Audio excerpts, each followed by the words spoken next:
Yeah, hi, this is Charlie Newshafer at New World Maps, and today we're going to take a close look at a couple of maps that have some interesting marks on them.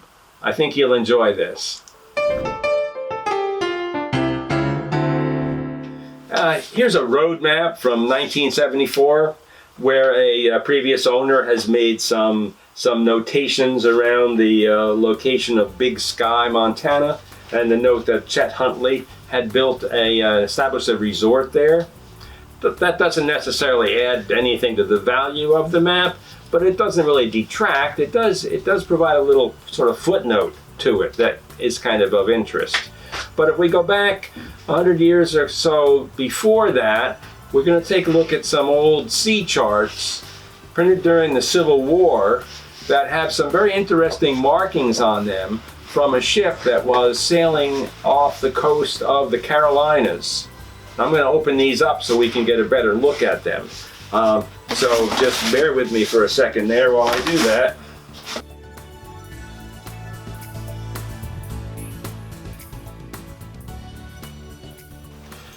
These maps are of the coast of North and South Carolina, with markings from a ship that sailed the waters during the Civil War.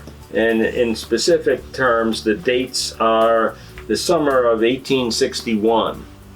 And the coverage area extends all the way from Florida up to Cape Hatteras.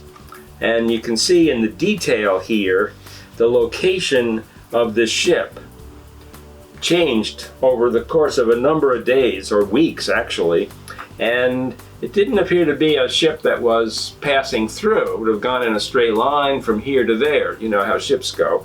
This ship was in different locations at different days, and during that time it's not likely this was some offshore yachtsman out for a sail on his sailboat. More likely it was, and very possibly at least, it was a Union blockade ship, because even at those early days, the Confederate blockade runners were trying to get out from the coast to free water and get supplies back. So we're going to take a closer look at a couple of these, and we don't know the name of the ship. I think there's a nautical historian somewhere who might be able to figure that out, given the dates and the location. I'll leave that for that person or the next owner of these wonderful maps. These are called bluebacks, by the way, which you could see from the back of the map. The map is printed on paper. It's mounted on a blue paper, and it has these wonderful tailored edges, these cloth edges.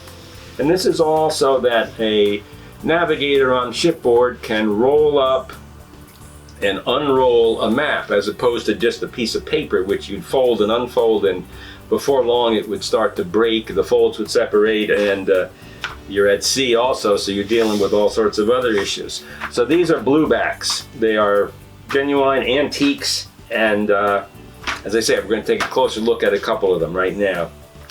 So we'll begin with this coast of South Carolina, Cape Roman.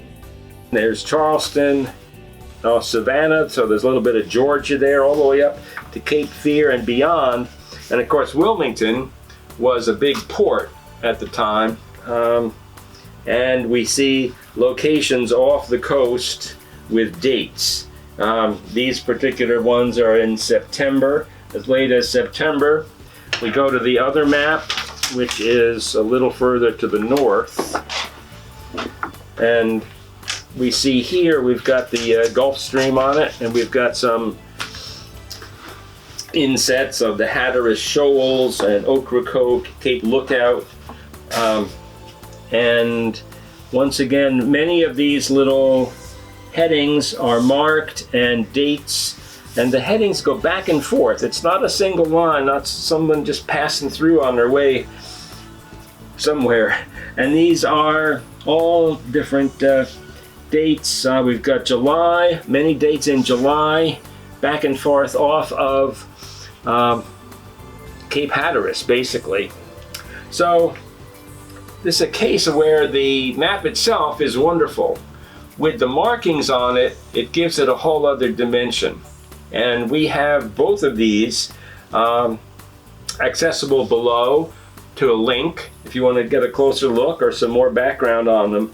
But I just wanted to share my excitement at this with you, so that maybe you'll catch that interest yourself. And anyway, it's a great subject. I really enjoy this, and I hope you do too. So subscribe, keep in touch, and happy mapping.